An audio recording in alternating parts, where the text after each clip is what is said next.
श्रृंखला में मैं भी बीच बीच में मेरा आईक्यू चेक करता रहता हूं कि मंच पे और मंच के सामने बैठे कितने लोगों से मेरा परिचय है। तो मैं शुरुआत करता हूं हमारे अध्यक्ष डॉक्टर हनुमान प्रसाद जी से। जब पहली बार जिला परिषद सदस्य बने थे तो किस तरीके से जिला प्रमुख के लिए वोट दिया जाता है वो भी हमने डॉक्टर साहब के साथ बैठ के साझा किया था। और हर फील्ड के कोहिनूर हमारे बीच में मंच पे बैठे हैं। मैं चाहे साइड से शुरू करूं, सीए चार्टर्ड अकाउंटेंट और जाट समाज में होना कितनी बड़ी बात है।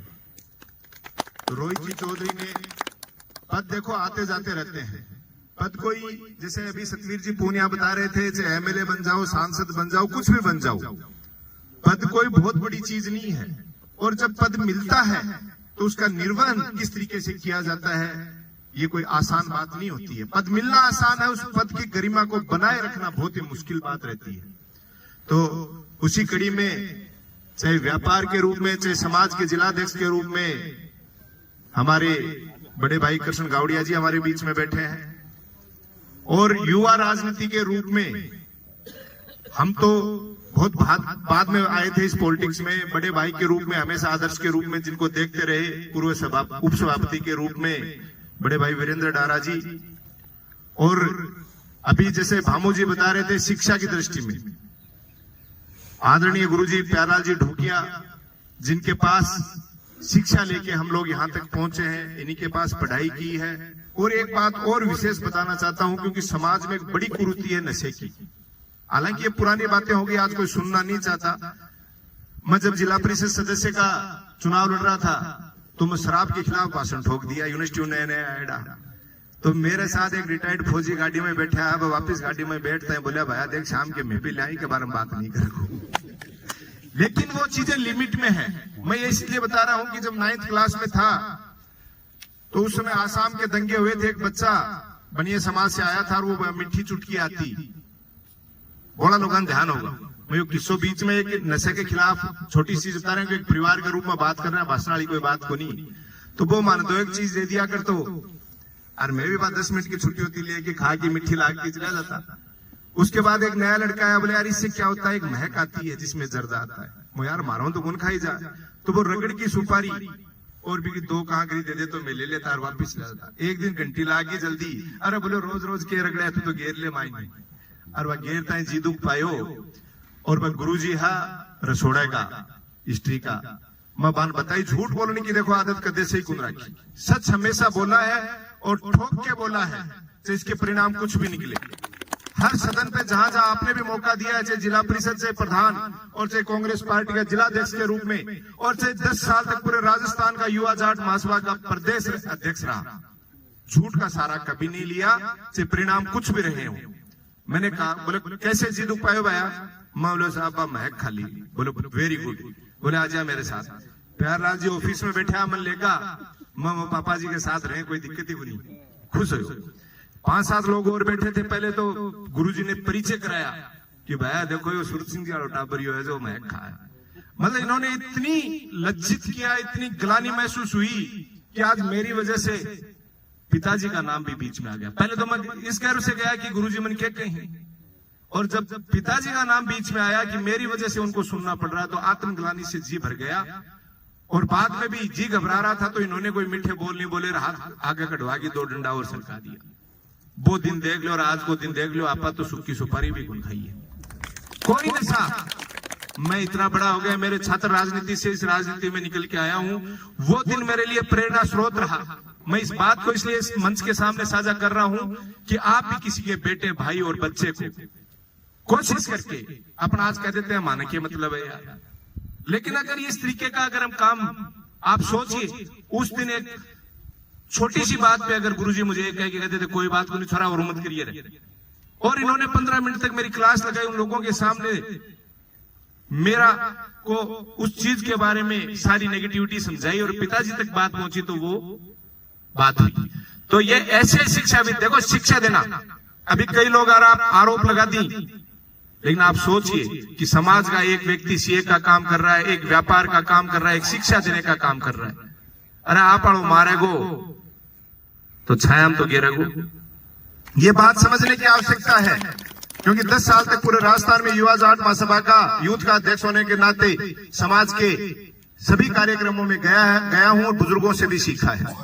साथ ही आज एडवोकेट संघ के अध्यक्ष बनके हमारे बड़े भाई वकील साहब जो हमारे बीच में पहुंचे हैं। देखो, ये जिम्मेदारियां ऐसे नहीं मिलती। एक दिन सुबह सुबह हम बैठे थे, मॉर्निंग वॉक कर रहे थे, तो वकील साहब बोले, यार क्या ना जानिए चुनाव वाला फार्मा मारो। वो देखो वकील साहब, अच्छे लोगों को, काम करने वाले लोगों को इस चीज में आना चाहिए। उसी दिन ये जाके फार्म भर के आए और आज नतीजा है कि अध्यक्ष भी बने हैं।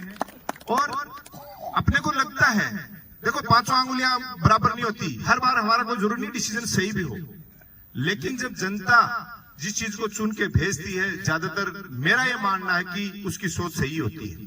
कई बार गलतियां अपने से भी होती हैं तो कोई बड़ी बात नहीं है, लेकिन उन गलतियों को करने के डर से अगर हम अच्छा काम करना बंद कर देंगे तो वो समाज हित में नहीं होता है। हमारे बीच में सतवीर जी पूनिया एडवोकेट, जो जयपुर ज्यादा समय उनका बीतता आए हैं, समाज के बारे में बड़े चिंतित रहते हैं, समाज के युवाओं को भी बड़ा कोऑपरेट करते हैं वकालत करते हुए। हमारा भी राजस्थान विश्वविद्यालय की राजनीति में जब छोटे मोटे झगड़े या कोई विवाद हो जाता था तो एक वकील के रूप में, निःशुल्क एक बड़े भाई के रूप में हमेशा अपने ग्रामीण क्षेत्र के बच्चों की इन्होंने पैरवी की है। जानू जी भाई साहब के बारे में तो भाई बात हो जाएगी कि सूरज ने दियो दिखाना जी अपने आप में। विजय गोपाल जी, बचपन से हम देखते आ रहे हैं कि समाज सेवा के एक पर्याय बन चुके हैं। चाहे डॉक्टर घासीराम जी संस्थान की बात करें या अन्य सामाजिक सरोकार की कोई भी बात हो, बचपन से देखते आ रहे हैं, उस चीज को ये निभा रहे हैं।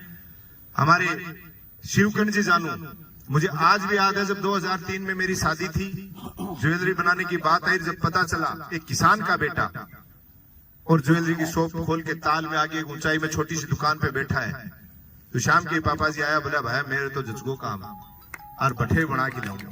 उस दिन के बाद आज का दिन देख लो तो छोटी सी गुंठी भी बनी है, मानकुन पे तो रहे शिवकर्ण जी जाने और घर का जाने। तो ये क्योंकि किसान परिवार से जो व्यक्ति निकल के आता है वो हर दुख दर्द को समझता है। कल हमने चौधरी चरण सिंह जी की जयंती पे सारी चीजें सुनी है, आप पूर्वज बैठे हो, बुजुर्ग बैठे हो, सब जानते हो कि जिस तरीके से चौधरी चरण सिंह जी ने अपने आप को जाति में नहीं बांटा था। किसान वर्ग, और किसान वो हर व्यक्ति है जो किसानी से जुड़ा हुआ है, किसान की मदद करता है।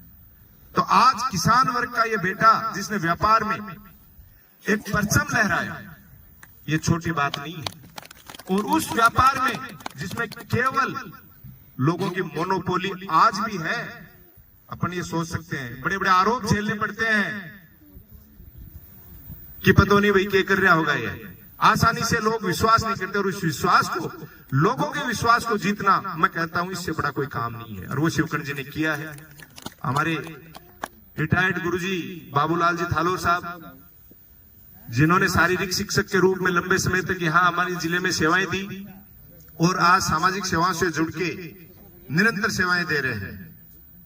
महावीर जी भामू तो आपकी सारी बताई दी, हमारा सबसे सीनियर सरपंच है और हमारा गार्जियन भी है पंचायत समिति, और हमने इनको एक अधिकार भी दे रखा है, क्योंकि देखो थारी को अचलाड़ी की छलकड़ी घर बांध लेना बाबू बोली क्या लिया हुआ, केरी खट्टी भी हो उसका है, कड़वी भी हो उसका है, मैं नया टाबर हो उसका, कोई गलती भी कर सका। तो पंचायत समिति में जिस दिन प्रधान का पद संभाला, जब पहली मीटिंग में बैठे तो ये अधिकार दिया भामू जी को हमने कि आप सबसे सीनियर हो, हमारे से कोई गलती हो तो आपको टोकने का अधिकार है। हो सकता है हम जाने अनजाने कोई गलती कर बैठे, आपका एक्सपीरियंस अपनी जगह है और उस चीज को हम आज तक निभा रहे हैं। क्यों भामू जी गलतों को नहीं? रामनिवास जी, पार्टियों की हम बात नहीं करते, पंचायत समिति सदस्य है, पूर्व सैनिक है, इनको पूरा प्रधान का अधिकार दे रखा है कि जैसा भी आपका आदेश हो आपकी वार्ड के लिए या पंचायत समिति के लिए। 3 साल का कार्यकाल हो गया, हमने कभी किसी में भेदभाव नहीं रखा। ये सारी बातें एक परिचय के रूप में भी हो गई, सामने बैठे लोग भी सारे हैं। मैं एक ही चीज कहना चाह रहा हूं, हर समाज में कुरीतियां होती हैं, और जो ज्यादातर चीज निकल के आई कि रिश्तों की, बच्चों की जो सारी समस्याएं निकल के आ रही है, इस चीज की सबसे मोटी जड़ और बीमारी है या सरकारी नौकरी, और या देन की है आपने खुद की। 3 पीढ़ियों पहले बिल्कुल आवश्यकता थी, जब खेती के संसाधन नहीं थे, आजीविका के कोई संसाधन नहीं थे, हमारे बुजुर्ग चाहे फौज में गए, पुलिस में गए, चाहे टीचर बने, चाहे डॉक्टर बने, इंजीनियर बने, ये तो बाद में बने अधिकारी, पहले फौज, पुलिस और टीचर्स इन चीजों में गए। उस समय जरूरत थी, उन्होंने हमें पढ़ाया लिखाया, आगे बढ़ाया। लेकिन मैं अब एक बात कहता हूं, घूमने का जो निष्कर्ष निकाला है, नौकरियों के पीछे मत पड़ो।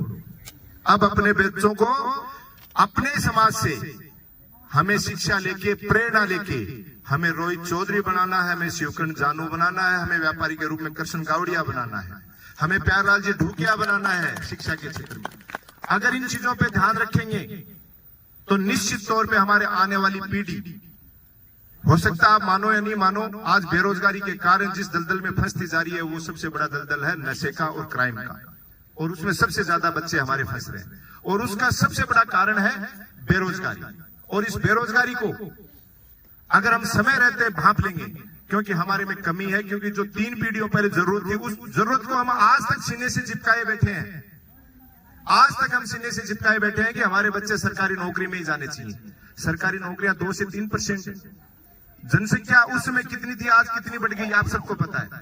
तो अगर ये चीज आज, क्योंकि समाज का एक कार्यक्रम है, मैं ज्यादा लंबी चौड़ी बात नहीं करूंगा, आज अगर हम ये ठान लें कि हमारे बच्चों को हर व्यापारिक फील्ड, क्योंकि हमारी कौम में और किसान वर्ग में जो सबसे बड़ी बात है, हम लोग बड़े मेहनती हैं। आज भी हमारे जीन्स में जो चीजें हैं, हम मेहनत से पीछे नहीं हटते। जो टारगेट हमें टास्क दिया जाता है उसमें हम पीछे नहीं हटते। तो एक तो ये चीज, और दूसरी जो सबसे बड़ी कमी है, बात कमी है कि आपा आपना बड़ो दूसरा न मानना को। देखो, जिस व्यक्ति ने जो मुकाम हासिल किया है, कोई ना कोई काबिलियत उसमें जरूर है। आपा घरा बैठा भी कि एसीआर है या भी कि रिटर्न की फाइल जो रोहित जी भरे, बात तुरंत ही भर दे। आप नहीं रखी आना जानी अही आंड तो आंडा है। अरे भैया, जब वहां पहुंचोगे तो उसको कितनी परेशानियां झेल के वहां तक पहुंचना